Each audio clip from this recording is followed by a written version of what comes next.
Bonjour et bienvenue dans ma capsule numéro 19, chronique numéro 19, du souffle du changement.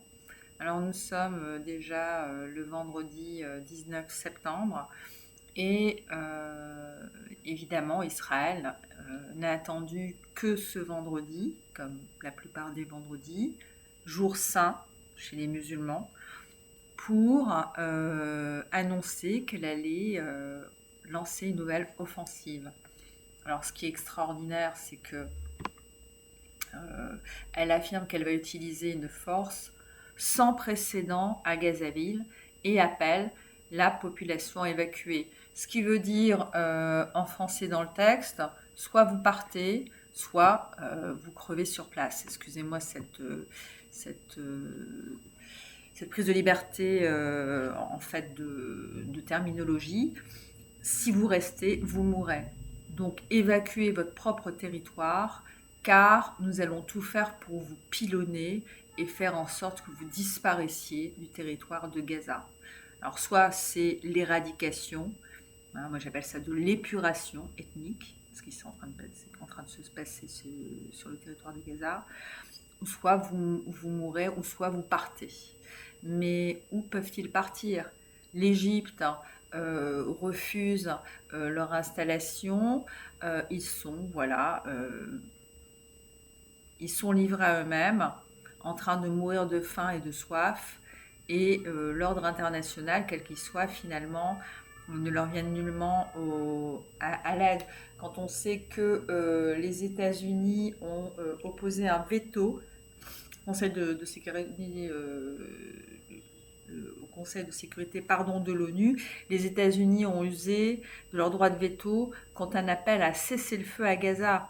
Donc, ce que je me demande, c'est, voilà, hein, en allant plus loin dans le raisonnement, comment des pays comme l'Angleterre peuvent accueillir le président d'un pays qui refusent un cessez-le-feu dans des pays défavorisés comme la Palestine, parce que la Palestine existe, même si le rêve de Netanyahou, c'est de reconstituer le grand Israël et d'éradiquer totalement non seulement la race palestinienne, pas la race entre guillemets, les Palestiniens, leur territoire, et l'idée même qu'ils aient pu un jour occuper le territoire lequel pour lui est israélien. Les États-Unis, normalement, hein, qui était aussi un des premiers pays à éditer la Déclaration des droits de l'homme, auraient dû dénoncer à l'ONU tout ce qui se passait, les malversations en fait israéliennes vis-à-vis des Palestiniens.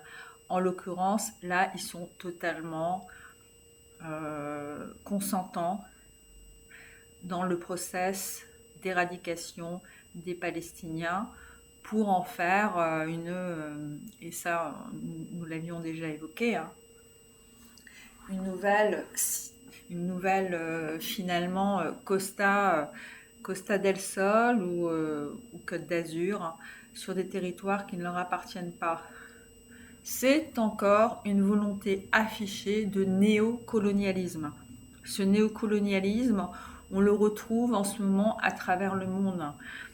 Que ce soit par exemple des pays, d'autres grandes puissances qui veulent grignoter d'autres pays, qui commencent à envahir leurs espaces aériens en envoyant des drones, que ce soit en Ukraine ou que ce soit en Pologne, que ce soit en Algérie, où il y a des avions qui ont été envoyés l'an passé, des avions de chasse, en mission de reconnaissance, lesquels ont été gentiment reconduits aux frontières par l'aviation algérienne. D'ailleurs, je ne nommerai pas le pays dont l'aviation a violé le territoire algérien à l'époque. Voilà. Donc, on s'aperçoit que ces petites excursions à droite et à gauche, elles sont là pour voir si euh, certains pays pourraient rééditer un process qui ne les a jamais quittés, celle de la colonisation. Voilà. Et c'est la néocolonisation. Ce qui est plus étonnant, ce qui est plus dévastateur, c'est de constater que nous sommes au XXIe siècle et finalement rien n'a changé. Il y a toujours un rapport de dominant-dominé. Le rapport est toujours un rapport d'argent et non pas forcément d'idéologie. puisque l'argent va à l'argent et que les complices des pays belligérants qui osent se prévaloir des droits de l'homme et des droits tout court à se voir restituer une terre qui ne leur a jamais appartenu, reste de mise, car couvert par des intérêts économiques. Je trouve ça absolument révoltant, mais je m'aperçois que, bien évidemment, je ne suis qu'un pion, un grain de sable dans un petit grain de poussière dans le monde entier, et que bien évidemment tout seul on ne peut rien, ensemble on est plus fort, mais je me demande où est l'ensemble en fait, entre les flottilles qui partent toutes les unes après les autres, mais il n'y a pas de mouvement réellement. Il y a un mouvement de solidarité, mais nous ne sommes pas tous les uns avec les autres, et je pense que la problématique est là. Seul on va peut-être plus loin, mais ensemble on va plus vite et surtout on est plus fort. C'est ce que je me dis en fait, et c'est ce dont profite cette absence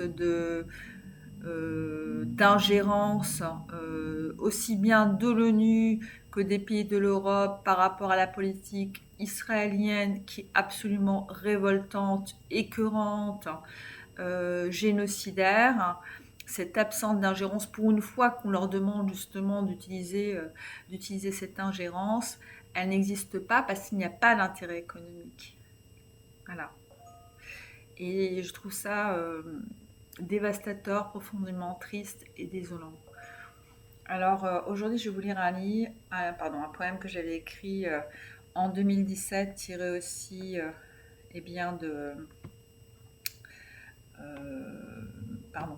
Sur l'échiquier du monde. Alors, je me suis un peu emmêlé les pinceaux aujourd'hui. Voilà. Donc c'est je suis toutes les victimes. Il pleut sur le désert comme il pleut sur les plaines et les patries. Aujourd'hui des corps célestes et terrestres ont pris leur envol vers les cieux, sacrifiés sur les autels de la cupidité, de l'ignorance et la folie. De jouets de chair égarés, manipulés par des êtres démoniaques et vicieux qui tissent chaque jour davantage une toile qui a dépassé l'infographie, laquelle à travers le monde peu à peu se répand telle une pandémie. Il pleut dans nos cités comme il pleut dans nos lieux saints, des synagogues aux églises et aux mosquées, dès l'appel du matin, des clochers aux étoiles et même aux minarets, ces fous qui se réclament d'un Dieu mais satanisés déciment des innocents, en criant une seule vérité, celle de dément. Ils cherchent à nous faire plier, nous, enfants, chéris de la liberté. Il pleut sur notre terre comme il pleut au paradis et dans nos foyers. Ces fous ignorants obéissent à des puissances de l'ombre et n'ont qu'un seul but, rendre coup pour coup le goût des cendres de conflits sciemment fomentés en vue d'une liberté pétrolière. Ils veulent que tous les complices en soient maintenant mis à terre et, sur leur territoire, poursuivent une vengeance, un talion mortifère. Il pleut dans nos âmes comme il pleut dans nos cœurs, aux victimes civiles, victimes de meurtres et de malheurs. On continue à mentir gaillardement en toute impunité. Ce sont des fous de Dieu, des fous de politique, rien que des illuminés. Mais il s'agit de bêtes sanguinaires, de mercenaires forcenés, ces attentats dont la reluctance d'années de rancœur et d'hypocrisie, où le grand ordre mondial et colonial les avait envahis et sous couvert de liberté prenaient leurs richesses et quelquefois leur vie.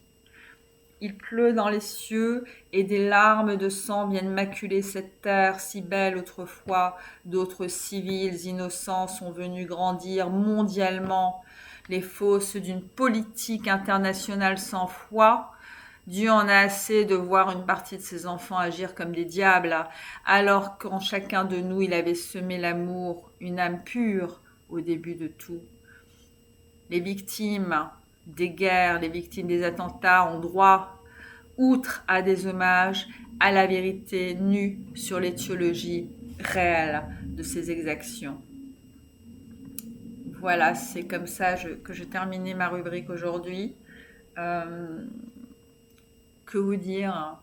Je pourrais vous souhaiter un bon week-end, mais je pense qu'étant donné l'état de la conjoncture actuelle, je ne parle pas, et je vais être assez claire, hein, de ce qui se passe en France actuellement, etc., etc., que je trouve, excusez-moi, hein, je sais que je vais en faire bondir certains, extrêmement petits, hein, petites revendications, quand je vois qu'il y a des gamins qui crèvent de faim, qui se font assassiner, des personnes qui vont être privées de leur territoire. Je sais qu'il y a beaucoup de personnes qui souffrent en France aussi, mais très clairement, quand on fait la comparaison, il n'y a nulle comparaison qui peut être vraiment faite. Voilà, donc bon, je sais que je ne vais pas me faire que des amis, mais bon, c'est pas très important. En tout cas, c'est ce que je ressens. Je vous souhaite une bonne fin de journée, je vous dis à très vite. Au revoir, portez-vous bien, surtout au revoir.